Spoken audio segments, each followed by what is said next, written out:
रीना की हाल ही में त्रिवेदी परिवार के छोटे बेटे करण से शादी हुई होती है। उसके ससुराल में उसकी सास सुनीता, जेठ अरुण और जेठानी जानवी होती है। रीना का फैशन काफी मॉडर्न और बोल्ड होता है, वही उसकी जेठानी का फैशन बिल्कुल किसी पुराने जमाने जैसा होता है।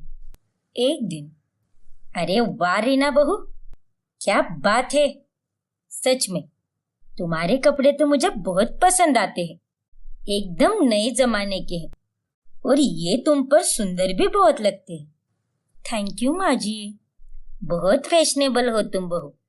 कल किट्टी पार्टी में भी आस पड़ोस की औरतें यही कह रही थी कि तुम्हारी नई बहू तो मोहल्ले में सबसे सुंदर है, उसके फैशन और सुंदरता के आगे सब कुछ फेल है।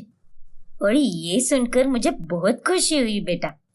अरे वाह माँ जी, सारी आंटीज को मेरी तरफ से थैंक यू कहना। और ये जो कुछ भी मैं पहनती हूँ और जैसी भी मैं दिखती हूँ, इस सब का श्रेय मेरी माँ को जाता है। उन्होंने ही मुझे बचपन से ऐसे रखा है। रीना की इतनी तारीफें सुनकर अब उसकी जेठानी जानवी को बहुत जलन होने लगती है। जिसे देखो वो तो बस रीना की तारीफ ही करता रहता है। वो उसके फैशन सेंस को कितना पसंद करते हैं। ये रीना के आने के बाद तो सब मुझे भूल ही गए हैं। मेरी भी तो तारीफ होनी चाहिए ना। अब मैं भी रीना की तरह ऐसे ही नए जमाने के कपड़े पहनूंगी। फिर अगले दिन जानवी अपने पति अरुण की पुरानी जीन्स को छोटे शॉर्ट्स के शेप में काटती है और उसे पहनकर घर में सबके सामने आती है। सभी घर वाले उसका ये रूप देखकर चौंक जाते हैं। ये लीजिए माँ जी, आपकी मसाले वाली चाय। और अरुण, देवर जी, आप दोनों के लिए ये कॉफी। और रीना, तुम दोपहर की सब्जी काटना शुरू कर दो। अरे बेशरम बेहया औरत, तुझे ये इतनी छोटी चड्डी पहनकर हम सबके सामने आने में थोड़ी भी शर्म नहीं आई क्या? तेरी अक्ल क्या घास चरने गई है क्या, जो इतने अभद्र कपड़े पहने हैं तूने? और नहीं तो क्या जानवी, ये सब क्या नौटंकी लगा रखी है तुमने? देखो अरुण, ये कोई नौटंकी नहीं है, ये तो मेरा फैशन है।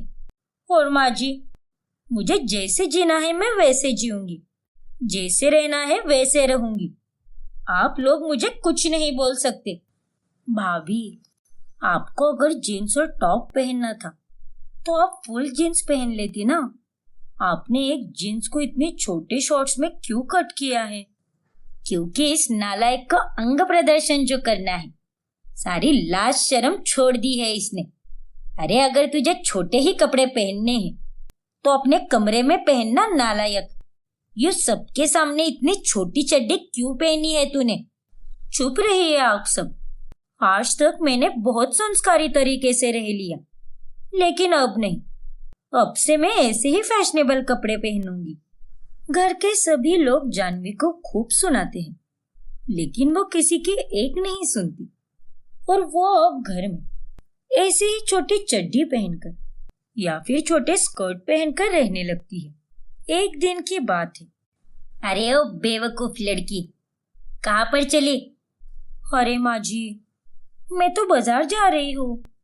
लेकिन जानवी भाभी, बाजार जाना है तो आप पूरे कपड़े पहनकर जाइए ना। ये शॉर्ट्स पहनकर क्यों जा रही हो आप? और नहीं तो क्या। अरे अपनी देवरानी को देख, ये रीना भी नए जमाने की स्टाइलिश कपड़े पहनती है, लेकिन तेरे जैसे दुनिया को अपना बदन नहीं दिखाती फिरती। हाँ भाभी, बाहर जाओगी तो लोग क्या कहेंगे आपको? आप जिसे फैशन कह रही हो वो फैशन नहीं है। चुप रहो रीना, मैं तुमसे बड़ी हूँ और तुम्हें मुझे यह फालतू की टिप्पणी देने की कोई जरूरत नहीं है, क्योंकि मैं जानती हूँ तुम्हें मेरे इस नए फैशन से जलन हो रही है, क्योंकि अब मेरी भी तारीफ होगी जो तुम्हें बिल्कुल पसंद नहीं आएगी। क्यों, सही कहा ना मैंने? नहीं भाभी, ऐसा तो। रीना की पूरी बात सुने बगैर जानवी वहां से चली जाती है। मुझे तो कुछ भी समझ में नहीं आ रहा कि इस जानवी का क्या नाटक चल रहा है। ये तो हमारी इज्जत मिट्टी में मिलाकर रहेगी। जानवी बाजार में जाती है और वो लगे हाथ अरुण की दुकान पर भी जाती है। अरे जानवी, तुम यहाँ पर क्या कर रही हो, और वो भी इतनी छोटी चड्डी में? यहाँ पर सारे मेरे पहचान के लोग आते हैं। हाँ तो उसमें क्या होता है, ये मेरा स्टाइल है। वहां पर खड़े बाकी के आदमी शर्मिंदा होकर अपना सर नीचे की तरफ घुमाते हैं और जानवी के वहां से चले जाने के बाद में सभी अरुण को सुनाने लगते हैं। अरे अरुण बेटा, ये तुम्हारी बीवी ने ऐसे कपड़े क्यों पहने थे? वो तुम्हारी बीवी है, तुम्हारी घर की बहू है, और एक अच्छे घराने के होने के बावजूद ये सब करना शोभा देता है क्या? हाँ अरुण भाई, ये सब सही नहीं है। थोड़ा बहुत बोल्ड फैशन समझ आता है, लेकिन इतना भी फैशन अच्छा नहीं लगता। उनकी बातें सुनकर अरुण को बहुत शर्मिंदगी महसूस होती है। फिर वो घर जाने के बाद में जानवी को बहुत सुनाता है, लेकिन फिर भी वो अपनी हरकतों से बाज नहीं आती। जानवी, अपने इस घटिया फैशन को जल्द से जल्द बंद करो, क्योंकि ना तो सिर्फ तुम अपनी बल्कि हम सबकी इज्जत की धज्जियां उड़ा रही हो। चुप रहो अरुण, तुम लोगों की इज्जत की चाहे धज्जियां उड़े, गुजिया उड़े या भजिया उड़े, मुझे उन सब से कोई फर्क नहीं पड़ता। और मैं जो कुछ भी कर रही हूँ सब कुछ सही कर रही हूँ। मेरा फैशन ही सबसे बेस्ट फैशन है। जानवी की बातें सुनकर अरुण अपना सर पकड़ लेता है। फिर एक दिन जब घर पर पूजा होने वाली होती है, तभी सभी अच्छे से ट्रेडिशनल कपड़े पहन कर आते हैं, लेकिन जानवी उस दिन भी बॉक्सर्स ही पहनती है और बेशर्मों की तरह पंडित जी के सामने आती है। हे भगवान, छी छी छी छी। सुनीता जी, ये कैसे अभद्र कपड़े पहने हैं आपकी बहू ने? जानवी, तुझे कोई शर्म नहीं आती क्या? आज घर में पूजा है और तू इतनी छोटी चड्डी पहनकर आई है। जानवी, मैंने तुम्हें पहले भी बोला था कि आज पूजा में साड़ी पहनकर आना है, लेकिन नहीं, तुम्हें तो आज भी फिर से तमाशा करना था। अरे भाभी, कम से कम आज पूजा के दिन तो ढंग के कपड़े पहन लेती। सुनीता जी, अपनी बड़ी बहू से कहिए कि ये कपड़े बदल कर एक सुहागन की तरह लाल साड़ी और हरी चूड़ियां पहनकर आए, वरना मैं ये पूजा करूंगा ही नहीं। तुमने सुना नहीं क्या जानवी बहू कि पंडित जी ने क्या कहा? अब जाओ और जाकर लाल साड़ी पहन कर आओ। निर्लज्ज होने की भी हद होती है, लेकिन इस औरत ने तो सारी हदें पार कर दी है। नहीं माँ जी, मैं अपने कपड़ों को चेंज नहीं करूंगी। आप लोग भुलक्कड़ हो क्या? आखिर बार बार क्यों कहना पड़ता है आप लोगों को कि ये मेरा फैशन है? और पंडित जी, अगर आपको इतनी ही तकलीफ हो रही है तो आप अपनी आंखों पर पट्टी बांध लीजिए और फिर पूजा शुरू कीजिए, क्योंकि मैं तो अपने कपड़ों को बदलने से रही। क्या? सुनीता जी, आपकी बहू कितनी ढीठ और बदतमीज हो चुकी है। जानवी बहू, तुम्हें एक बार कही कही बात समझ में नहीं आती क्या? जल्दी जाओ और जाकर साड़ी पहन कर आओ। नहीं माँ जी, मैंने कह दिया सो कह दिया, मैं कहीं नहीं जाने वाली, समझे आप? जानवी ढीठ की तरह अपनी जिद पर अड़ी रहती है और जिस कारण पंडित जी निराश होकर वहां से चले जाते हैं और घर में कोई पूजा भी नहीं होती। देखा, तेरी वजह से पंडित जी भी चले गए। एक पंडित को निराश करना कितना पाप का काम होता है। अरे तुझे आखिर हो क्या गया है? क्यों दिन रात ये चड्डी पहनने लगी है तू? ये कोई चड्डी नहीं है माँ जी, बल्कि ये तो बॉक्सर्स है, और मैं जानती हूँ कि ये मुझ पर बहुत ज्यादा जच रहे हैं। अरे क्या खाक जच रहे हैं? देखो जानवी, अभी भी वक्त है, सुधर जाओ, वरना जिस दिन मेरा माथा फिर गया ना, मैं भूल जाऊंगा कि तुम मेरी बीवी हो। मुझे गुस्सा मत दिलाओ तुम। आप लोगों को जो कहना है कहते रहिए, लेकिन मैं किसी की एक नहीं सुनने वाली, और करूंगी तो अपने मन की ही, समझे आप सब? अब मैं तो जा रही हूँ बाहर, क्योंकि आज मुझे शॉपिंग मॉल में जाकर खूब सारी शॉपिंग करनी है और वहां पर मैं अपने पिंक वाले शॉर्ट्स पहनकर जाऊंगी। एकदम प्यारी सी शॉर्ट्स है वो शॉर्ट्स पहनने के बाद तो सभी लोग मुझे देखकर पागल हो जाएंगे। जानवी के इस बर्ताव को देखकर घर वाले सभी उस पर बहुत गुस्सा हो जाते हैं। फिर एक दिन जब जानवी की सहेलियां घर पर आती है, तभी वो उसके चड्डी वाले फैशन को देखकर उसका खूब मजाक बनाती है। क्या यार जानवी, इस चड्डी को पहनकर तो खुद को फैशनेबल समझ रही है। क्या बात कर रही है यार तू। कुछ भी। सच में जानवी, इस चड्डी में तो तू बहुत ही ज्यादा फनी लग रही है। अरे फनी क्या, अभद्र लग रही है। मैं तो कहती हूँ इस चड्डी को भी तूने क्यों पहन के रखा है। इसे भी निकाल दे, फिर तो तू और भी ज्यादा फैशनेबल बन जाएगी। क्यों, सही कहा ना मैंने? हाँ, ये तूने बिल्कुल सही कहा है। और जानवी, तू तो एक नंबर की इडियट है। अरे तू जो कुछ भी पहन रही है उसे फैशन नहीं बल्कि उसे पागलों जैसा रहना कहते हैं, क्योंकि कोई पागल ही होगा जो चड्डी पहनने का फैशन करता होगा, और नहीं तो क्या। अरे अपनी देवरानी को देखो, कितनी सुंदर है वो, कितने स्टाइलिश और एकदम प्यारे से आउटफिट पहनती है वो। कुछ सीख उससे। अपनी ही सहेलियों से इतनी खराब बातें सुनकर जानवी बहुत भावुक हो जाती है और उनके जाने के बाद वो अपने कमरे में बैठकर रोने लगती है। तभी वहां पर रीना आती है और उसके पास जाकर उसके आंसू पोंछने लगती है। बस भाभी, मत रोइए।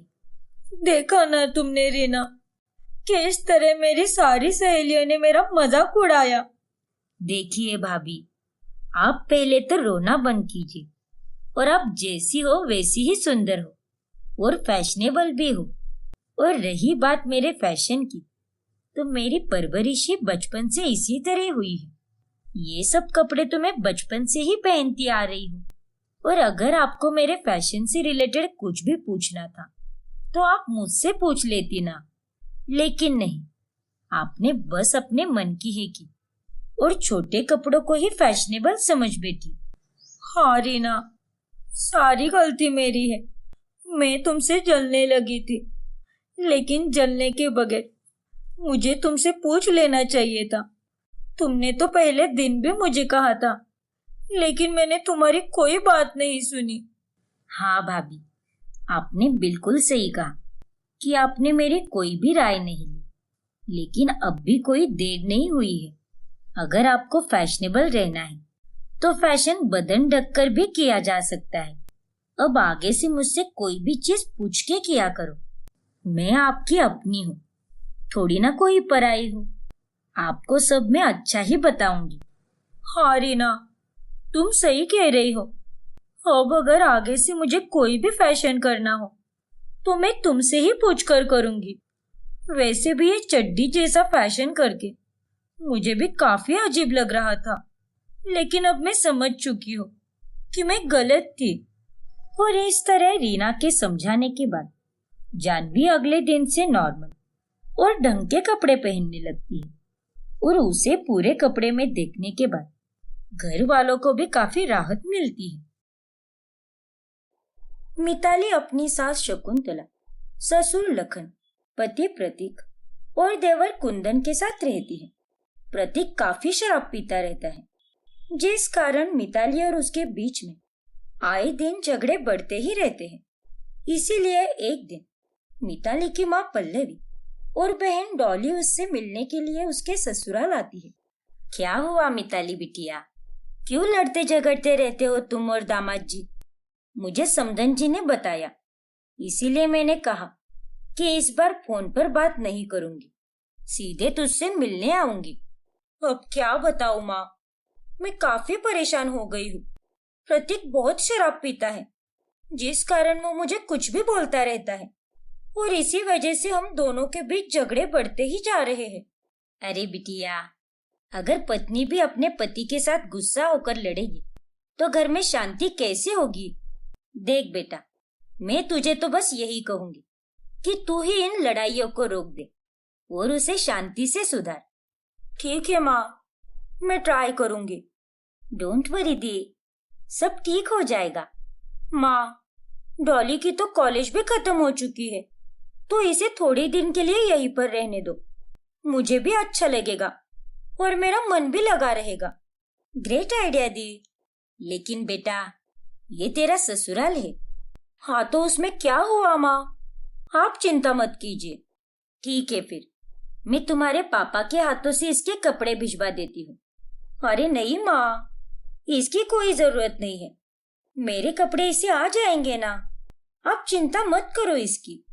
अब डॉली मिताली के ससुराल में उसके साथ ही रहने लगती है। तभी एक दिन, अरे दी, चलो ना कहीं बाहर घूमने चलते हैं। आपके एरिया का गोल्डन हाइट वाला मॉल काफी फेमस है, हम वहां पर चलते हैं। और मुझे वो नित्यम चाट वाले की चाट भी खानी है।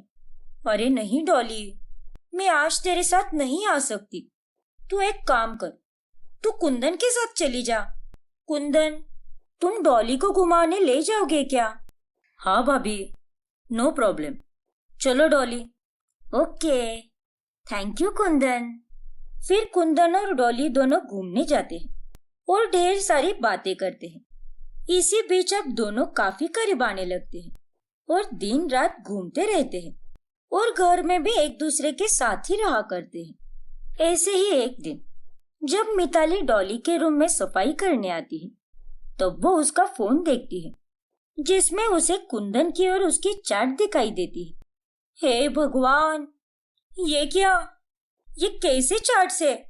ये कुंदन और डॉली तो नॉर्मल दोस्त नहीं लग रहे, बल्कि गर्लफ्रेंड और बॉयफ्रेंड की तरह बात कर रहे हैं।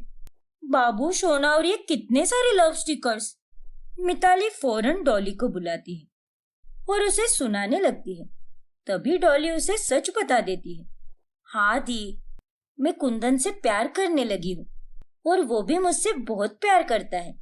ये सारा किस्सा उस दिन से ही शुरू हुआ जब आपने हम दोनों को पहली बार घूमने भेजा था। क्या? अरे नालायक लड़की, तुझे जरा सी भी अक्ल है क्या? अरे तुझे तो पता ही है ना कि इस घर में मेरा कोई ठिकाना नहीं है। मेरे और प्रतीक के बीच में हर 2 दिन में झगड़े होते रहते हैं और तू इस घर से रिश्ता जोड़कर इस घर की बहू बनना चाहती है।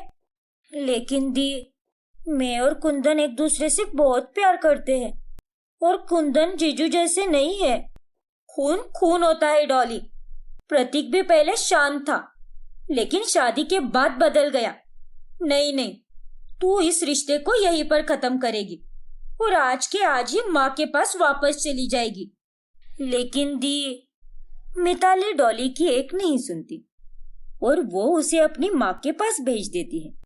लेकिन इतना सब होने के बाद भी डॉली और कुंदन एक दूसरे से प्यार करना बंद नहीं करते और एक दिन अचानक से वो दोनों शादी करके घर पर आते हैं। तभी ये देखकर सभी लोग हैरान रहते हैं। डॉली, अरे ये तूने क्या कर दिया? हे भगवान, कुंदन बेटा, अरे तूने तो हमारी गैर मौजूदगी में इस डॉली से शादी कर ली। शर्म नहीं आती क्या तुझे? ये तूने बहुत गलत किया है बेटा। तुम्हें ऐसे भागकर शादी नहीं करनी चाहिए थी। अरे कम से कम घर पर तो बता देते। डॉली, मैंने तुमसे पहले ही कहा था ना कि ये गलती मत करना, लेकिन नहीं, तूने मेरी बात नहीं मानी। सॉरी दी, लेकिन मैं कुंदन से बहुत प्यार करती हूँ। हाँ मिताली भाभी, डॉली और मैं एक दूसरे के बिना नहीं रह सकते। जाने दे बहू, अब क्या कर सकते हैं। गलती की है तो भुगतनी तो पड़ेगी ही। अब इन दोनों को अलग करना चाहे तो भी नहीं कर सकते।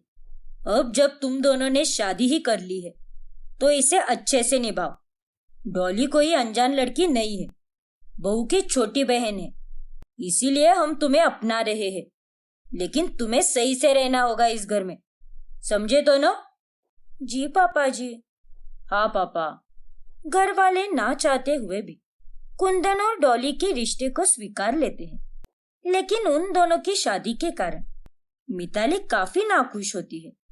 वो उन दोनों के कमरे के पास से गुजर रही होती है तभी वो उनकी बातें सुन लेती है। कुंदन, मुझे तो यकीन ही नहीं हो रहा कि फाइनली हमारी शादी हो चुकी है और हम दोनों गर्लफ्रेंड बॉयफ्रेंड नहीं बल्कि पति पत्नी बन चुके हैं।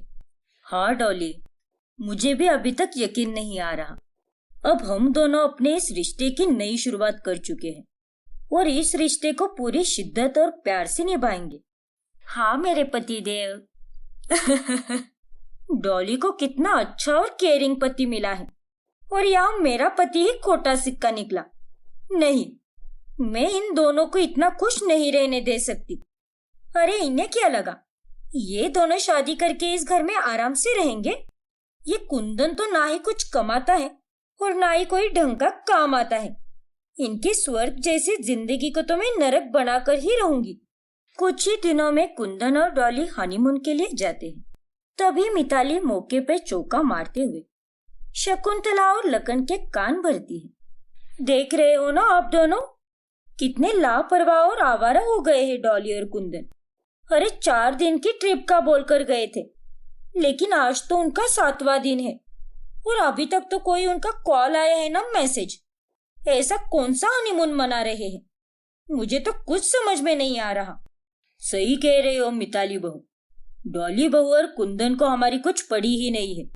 क्यों पड़ेगी? आखिर उनको घर में काम क्या होता है? अब आप देखना, अब तो वो हर महीने ऐसे ही ट्रिप पर जाते रहेंगे। उन्हें क्या है, बहन बेटी है ससुराल का तामझाम संभालने के लिए और भाई बेटा है कारोबार संभालने। मैं तो कह देती हूँ कि आप दोनों इन्हें घर से बाहर निकाल दो, तभी ये दोनों जिम्मेदार बनेंगे, वरना ये दोनों तो यूं ही बिगड़ते जाएंगे। हाँ मिताली बहू, ये बात तो तुमने एकदम सच कही है। हमें इन्हें खुद के दम पर रहने देना होगा। इन्हें इनके हाल पर छोड़ने पर ही इन्हें दाल और आटे का भाव समझ आएगा। आने दो इन्हें। अब जब डॉली और कुंदन ट्रिप से वापस आते हैं तभी, सॉरी माँ पापा, वो वहाँ पहाड़ों में नेटवर्क का काफी इशू था, इसीलिए हम लोग आपको कांटेक्ट ही नहीं कर पाए।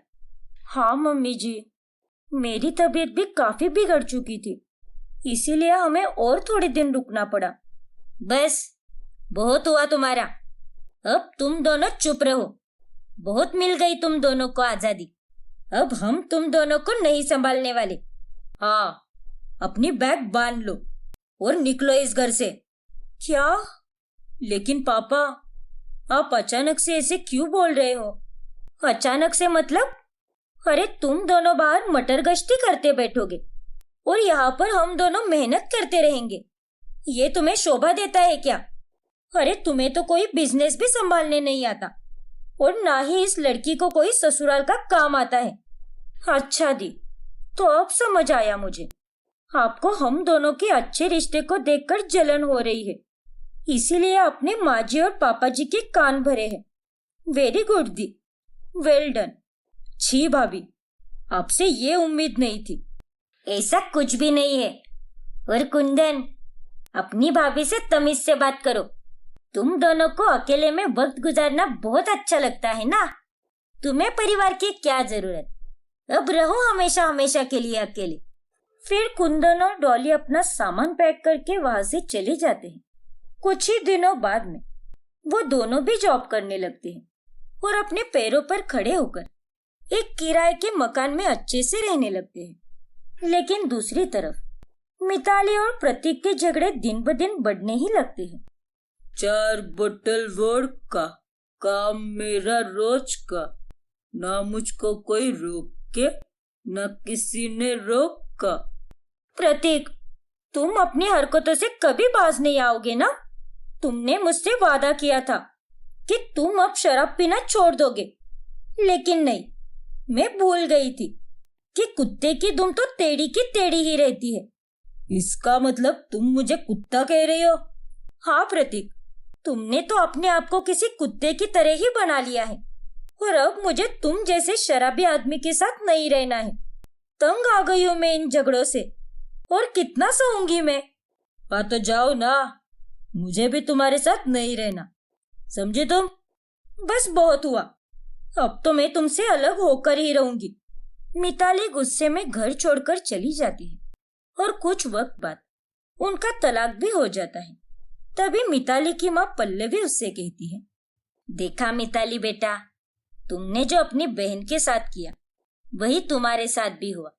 अरे उसे घर से बाहर निकालने की जगह अगर तू अपने रिश्ते पर ध्यान देती, उसे एक और चांस देने की कोशिश करती, तो शायद आज का ये दिन नहीं देखना पड़ता।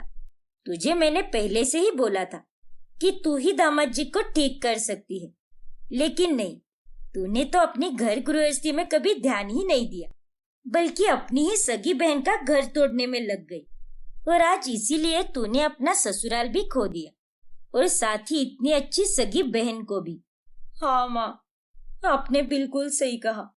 मिताली ने जो भी बोया वही उसे अब काटना पड़ता है और अब वो अपने पछतावे के साथ मायके में ही रहती है।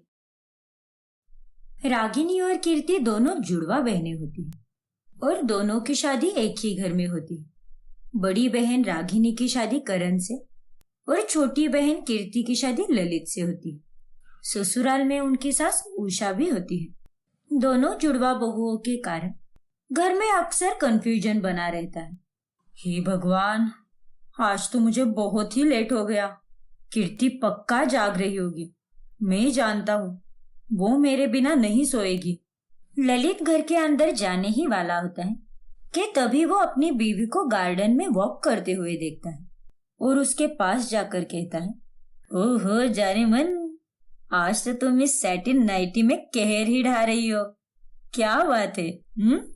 मन तो कर रहा है कि तुम्हें अभी यहाँ पर जादू की झप्पी दे दूं। जैसे ही ललित उसे गले लगाने जाता है तभी वह जोर से चिल्ला पड़ती है, दूर रहिए देवर जी। उड़ी बाबा, रागिनी भाभी आप? क्या देवर जी, आपको पता है ना, हम दोनों बहनों में जिसके बाल लंबे हैं वो बड़ी यानी मैं रागिनी हूँ। आपने तो मुझे डरा ही दिया। सॉरी भाभी, वो मुझे लगा कि कोई बात नहीं देवर जी, नई शादी, मैं समझ सकती हूँ। थैंक यू भाभी। अगले दिन सास बड़ी बहू रागिनी को शगुन देती है। ये ले बहू, ये तेरा शगुन है। और सुन, अपनी छोटी बहन को ये मत बताना कि मैं तुझे ये 2 एक्स्ट्रा कंगन और 4 एक्स्ट्रा साड़ियां दे रही हूँ, वरना वो हंगामा मचा देगी। ऐसा नहीं होगा माँ जी। हाँ माँ जी, हमें इन सब का लालच नहीं है और ना ही हम दोनों के बीच कभी किसी बात को लेकर झगड़ा होगा, क्योंकि हम एक दूसरे को बहुत अच्छे से समझते हैं, है ना रागिनी दीदी? हाँ कीर्ति, तुमने बिल्कुल सही कहा। दोनों बहनों की एकता देख उषा थोड़ी घबरा जाती है। ये दोनों जुड़वा बहनें अगर ऐसी ही एक रही तो मेरे लिए बहुत मुश्किल हो सकती है। मैं इन दोनों पर भारी पड़ने की जगह ये दोनों मुझ पर भारी पड़ जाएगी। नहीं, मैं ऐसा होने नहीं दूंगी। मैं इन दोनों के बीच दरार तो डाल कर ही रहूंगी। एक दिन जब घर में मेहमान आते हैं तब उन्हें शरबत परोसने वहां छोटी बहू कीर्ति आती है। ये देखो विमला बहन, ये मेरी बड़ी बहू रागिनी है, एकदम गुनी है। वही उसकी छोटी बहन कीर्ति थोड़ी सी ढीली है। क्या माँ जी, मैं रागिनी दीदी नहीं हूँ, मैं तो आपकी छोटी बहू कीर्ति हूँ। क्या? ओ तेरी! अरे बाबा, ये दोनों जेरॉक्स कॉपियों में कंफ्यूज होकर मेरे दिमाग का तो फ्यूज ही उड़ जाएगा। पता नहीं किसने कहा था मेरे बेटे को कि 2 जुड़वा बहनों से शादी करे। खैर माँ जी, इससे मैं ये तो समझ गई हूँ कि आप मुझसे कम और दीदी से ज्यादा प्यार करती हो। अरे नहीं बहू, ऐसी कोई बात नहीं है, तुम दोनों भी मेरी फेवरेट हो। एक दिन मोहल्ले के 2 गुंडे रागिनी को जेवर पहने हुए बाजार में देख लेते हैं। अरे भाई, वो देख लड़की, ये वही लड़की है जो बेकरी के पीछे वाले घर में रहती है। इस भरे बाजार में तो हम इसके गहने चुरा ही नहीं सकते, लेकिन रात में इसके घर पर डाका डालेंगे और इसके सारे गहने चुरा लेंगे। रात होने के बाद वो दोनों भी गुंडे उनके घर में घुस जाते हैं और वो रागिनी की जगह गलती से कीर्ति के कमरे में घुस जाते हैं और उसके गहने चुरा लेते हैं। तभी घर से बाहर निकलते वक्त उन्हें रसोई में रागिनी दिखाई देती है और वो उसे देखकर डर जाते हैं। ओ तेरी, अभी अभी तो ये अंदर सोई थी। वही तो भाई, एक झटके में ये यहाँ कैसे टपक गई? कहीं ये भूत तो नहीं?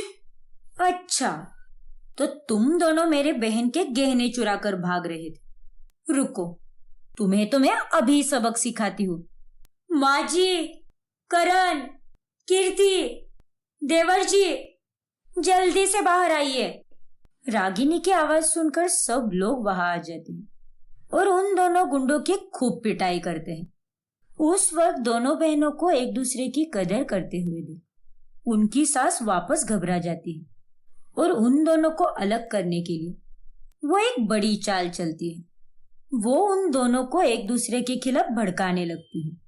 हाँ छोटी बहू, मैं बिल्कुल सच कह रही हूँ। मैंने अपनी कानों से सुना है। यही कह रही थी तेरी रागिनी दीदी फोन पर कि वो तुझसे बहुत नफरत करती है क्योंकि तू एक नंबर की बेवकूफ है। तुम दोनों ट्विंस होने के बावजूद भी वो ये कह रही थी कि वो तुम दोनों में ज्यादा सुंदर दिखती है। क्या दीदी ने ये सब कहा मेरे बारे में? हाँ बहू, मुझे भी सुन के बहुत बुरा लगा। उषा ऐसे ही जाकर रागिनी के मन में भी कीर्ति के लिए नफरत पैदा करती है, लेकिन ऐसा करते हुए उसे कीर्ति देख लेती है। क्या कहा? कीर्ति मुझे चुड़ैल कह रही थी और वो मेरे मरने की राह देख रही है ताकि वो हर चीज पर अपना कब्जा कर सके। हाँ बिल्कुल, सामने से अच्छी और पीछे से बुरी, ऐसी ही है तेरी छोटी बहन। मैंने खुद अपनी कानों से सुना है। अच्छा, तो ये बात है। माँ जी, आपका प्लान अब मुझे अच्छी तरह से समझ आ गया है। अब देखिए कि आपके ही प्लान में आपको कैसे फंसाती हूँ। फिर कीर्ति अगले दिन अपनी बड़ी बहन रागिनी की तरह नकली लंबे बाल लगाकर और उसकी ही साड़ी पहनकर सास के पास जाती है। माँ जी, आप कल मुझे बता रही थी ना कि कीर्ति दीदी ने मुझे चुड़ैल कहा, और क्या क्या कहा उसने मुझे? जरा विस्तार से तो बताइए।